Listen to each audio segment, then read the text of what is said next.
Okay. Make sure that's over the right one. Tuesday. Open it up here. Okay. All right, everyone. Welcome to Tuesday Tidbits for episode 260. What happens when your world builder is gone? Now, for all those of you who are paying attention, my name is Jeffrey W. Ingram. I am the co host and creator of the World Builders Anvil podcast. And this episode is brought to us by howtoworldbuild.com, my site where I actually go over city building and help show you in 30 minutes how to build a city, which kind of covers all of the stuff in world building. Sort of a nice little, I think, summary in one step for all those world builders who get stuck. Now, um, this used to be the Monday Mini. It is being moved to Tuesday just due to the scheduling between me and my wife. So I thank you very much to those of you who actually come in and check in and worked with Monday Mini. Understand that now it is going to actually be a Tuesday Tidbit. Now, for this time, I want to talk about what happens when your builder is gone. And this kind of goes to the idea where you see ruins in the real world. And a lot of times in fantasy, you have these ancient cultures that build up gigantic cities or giant towers or certain things that go on in civilization. But they're always there and they're always in the same shape and they're always wonderful, at least in more traditional fantasy. And, my thought is when you look at the real world, you see some different types of things that happen. One, and I think probably the most common is bits and pieces get reutilized for other things. And in Rome, you saw this a lot where the bricks would be taken out of structures and then they'd be used to make new structures.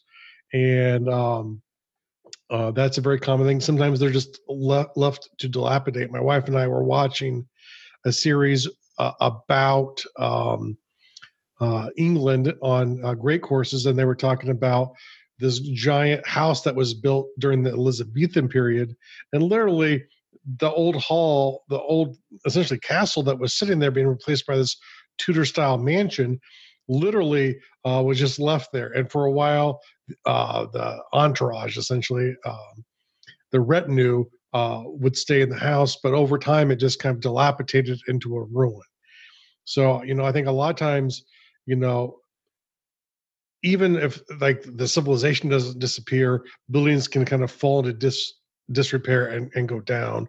Or with like Henry VIII, he literally burned a whole bunch of abbeys when he took over the abbeys from the church in England when he was breaking off so he could get divorced.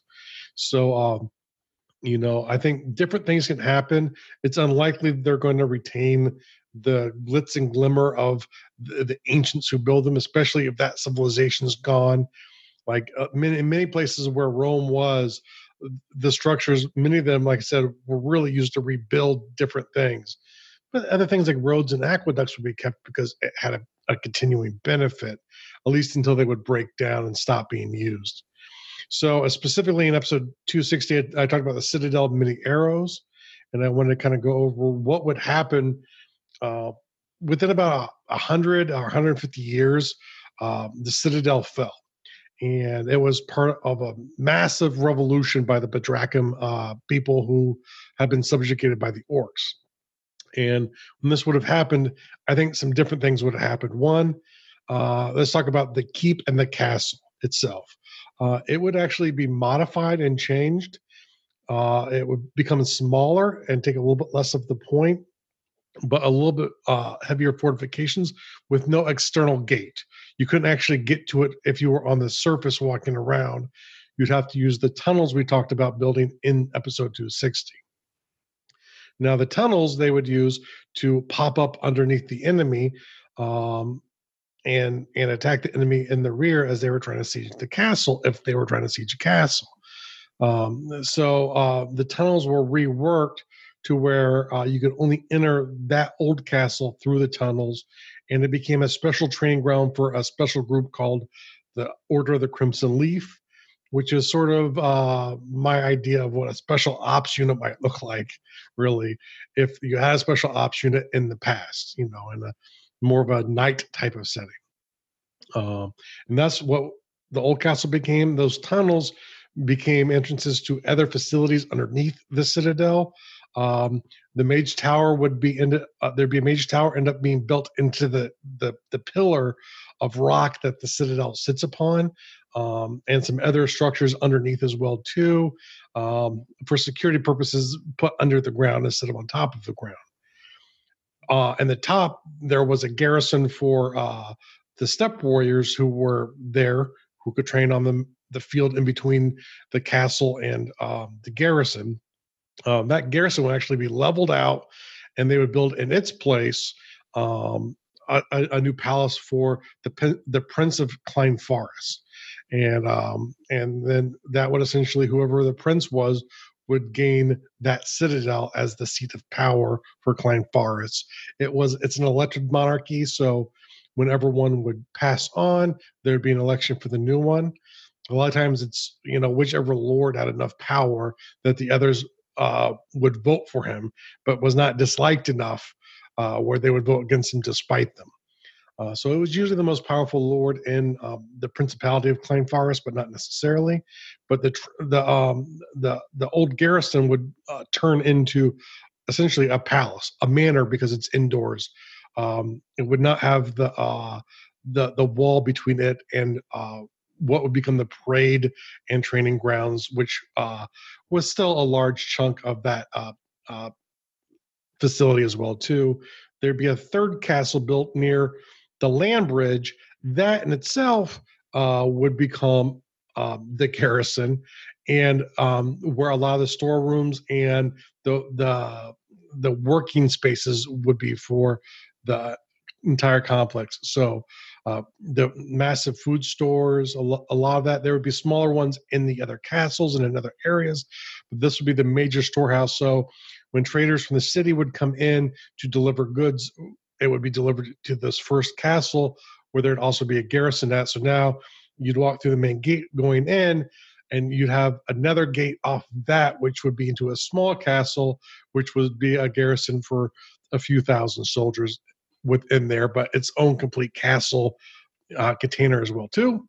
And then finally, if you remember, there was an orc face carved into the stone, and it was overlooking the harbor area. Now, the humans didn't like this, obviously. I think it probably took a while before they figured out exactly how to get rid of it. They didn't have the stoneworking because they didn't have the dwarven contingency that the orcs had control of. And they just didn't have the skill to make it. So first they would probably deface it, so you couldn't quite tell what it is. And over time, they'd probably work with some of the local mages to actually kind of melt it back into a rock-looking thing, so you couldn't see a face overlooking the harbor. It didn't fit culturally for the humans. So that is actually what happened to the Citadel of Many Arrows. And it's an interesting thing when you want an old structure that predates where you're world building, whether it be a castle or an old abbey or even an old city, what became of it? Is it just ruins? What do you do with it? So I think it's good to think about, you're not just stuck with this was built by the ancients, so it remains. And possibly it's cursed, so there's a few branches hanging along the way. Don't have to go that way, but you can if you want to. It's your world. You can do what you want. So I hope you enjoyed this Tuesday tidbit, and remember to go to howtoworldbuild.com if you're a world builder who gets stuck world building, and I will see you next time.